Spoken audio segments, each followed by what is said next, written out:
So this is the Wilbur geyser, and we're told that it blows off every 45 minutes. I think that happened about 10 or 15 minutes ago. So we're gonna hang out here and see what happens when this thing goes off.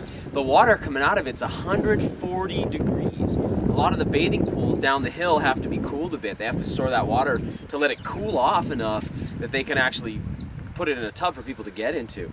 Well, this is like, I guess, the real primal spot. This is where the land's really geologically active, and every 45 minutes on the clock, this thing explodes with 140 degree water. So we're gonna get some video of that so you can see it. We're excited to see it too. And to tell you the truth, we're not really sure where to stand. So right here next to the geyser, there's a sound coming out of the ground here. It's like the earth's indigestion. It's gurgling. You can hear the water down there every few minutes bubbling up. It makes me a little bit nervous. I'm not sure what's going to happen when this thing explodes or how big of a radius of 140 degree water is going to shoot out of it. So I'm not going to stay in here very long, but I wanted you to be able to hear this. So the water's just starting to bubble up through here. It's about 140 degrees and it's just as salty as the rest of the springs that we've been visiting. Once it fills in this pool, it's gonna start to shoot out the top here. And we're told now that we can be somewhat close to it and not worry about getting burned or splashed.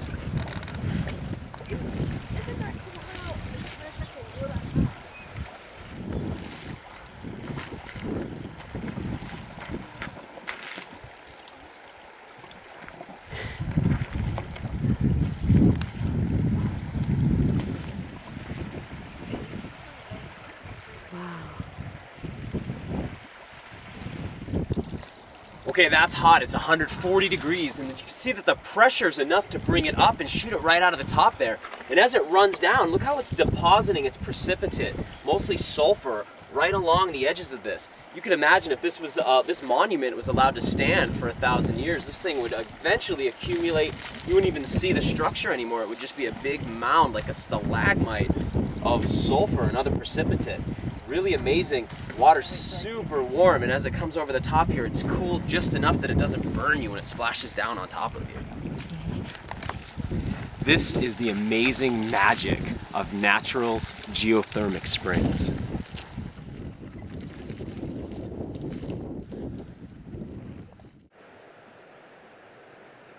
Just on the other side of this gate is the fluminarium, which was the bathing pools for the hot spring here at Wilbur. There's another cold spring here as well, which feeds a lot of the water systems in the facility and runs down into a big pool here, like a swimming pool, 5 foot deep. They mix that with some hot spring water, so it stays about 50 degrees. It's much less salty than the other pools, and it's very cool.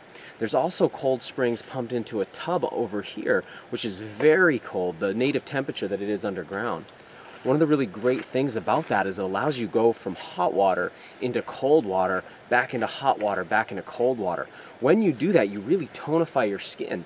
It's also good for many of the systems of your body, very tonifying to the systems of the body. But what happens to the skin is at the end of every little hair on your body is a very small muscle fiber. We call it levator pili. And what happens is that hair, when it gets cold, gets pulled up, lifted up by that muscle. That's what we call goosebumps, and you see the contraction at the bottom of every hair follicle. When that happens, it's like all the muscles of the skin pull and tighten the skin. When you get back into the hot water, those relax and the skin softens and loosens again. You get back into cold water and again you pull it in tight, and what you're doing is squeezing, contracting, and then releasing the skin like a sponge underwater. It's just like if you had a dirty sponge and you wanted to clean it, you'd stick it in water and squeeze it and wring it out, let it absorb water again and then wring it out again. Well, that's what we're doing to our skin when we go from hot to cold. That's called hydrotherapy, and that was a key part of the balneopathy bathing practices that people were doing when they visited the springs in the 1800s and 1900s as a healing modality. We can still do that today, and you'll find, and one of the things we've been exploring, especially on this trip, is how much better it feels to get out of the cold water than it does to get out of the hot water. You'll notice when you get in the hot water that it feels real good and you want to stay in there, but when you get out, you're cold and kind of exhausted, a bit tired. When you get out of the cold water, which is very hard to get into, when you get out, you feel refreshed, renewed, and you actually feel warm.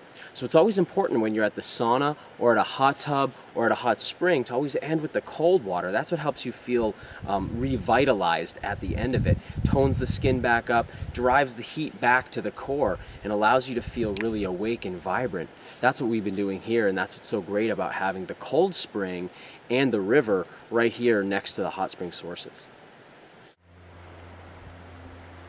From when we first arrived here at Wilbur Hot Springs, I noticed, when I first started bathing really, I noticed that there was some kind of smell or taste in the water that was unlike anything I'd noticed in spring water before, especially in hot springs. There's definitely a smell of sulfur and there's a taste of salt, but there's some other kind of odor that to me smelled like creosote or almost like something petroleum based. And I spent a lot of time trying to think of what that would be or what would be in the water. As I begun exploring the sources, I noticed something really fascinating, and that's that this pool here, unlike several of the other pools, seems to be bringing up some kind of petroleum oil, maybe even crude oil. And I'm not positive about that. I've asked them at the front, they're not really aware of what I'm talking about. But if you take a look at this spring source here, you'll see that rainbowing that's really characteristic of oil on water. Some kind of oil's coming to the surface here. And it doesn't look like it's a plant oil from the surrounding plants. In fact, if I dip my hand in there, I think you'll be able to see that this is some kind of crude oil substance. Now, what's really interesting about that to me is there's many hot springs and cold springs that bring up substances we currently think of as being toxic. For instance, at Harbin Hot Springs, there's a small foot bath there of a spring that brings up arsenic. It's called the arsenic spring. Today we think of arsenic as being poisonous, but in the past it was understood that all poisons in certain doses are therapeutic. And so there may be a therapeutic dose of arsenic as an example. I don't know if there's some kind of therapeutic effect for natural crude oil like this in its native form, in the form that it's found in the ground. After all, petroleum basically comes from two words, petra, or peter, which means stone or rock, and oleum from oleo, which means oil, so it means rock oil, and that's a naturally occurring substance in the earth. Now, petroleum, as we usually think of it, is gasoline or the different fuels that we produce from it, but perhaps naturally occurring in the spring water here, there may be some therapeutic benefit to it. It's definitely strange. I've never seen anything like that boiling out of the ground in the east where I live. But hopefully we can get to the bottom of that and find out. And if you know anything about that, please put some comments at the bottom of this page so we can get some of your feedback. I'd be interested in what you think about it as well. So we're just ending our time here at Wilbur Hot Springs. I gotta say, this is one of the best places I've visited in California, one of the nicest places I've visited in the country, as far as just how healing it was to stay here and how enjoyable it was to soak in the waters here. I'm going to fill up this bottle just as a keepsake. We're here in California a few more days, and so we'll use this water probably on our skin and maybe even drink it. It's nice when you visit a spring and you're there for a few days. It's nice to bring some of that water back with you so that you have it with you. So we're going to take that water with us. We're also taking some of the salts from this place. We're taking some of the sulfur and clay from this place as well, so that we can use that as we go back into a more urban environment. We can bring some of the wilds with us and help us stay healthy on the rest of our trip. So I don't mean to get all sentimental, but I'm kind of sad leaving here. This has been an amazing, amazing visit and one of the best parts of my journey. And I gotta say, I truly look forward to coming back here to Wilbur Hot Springs.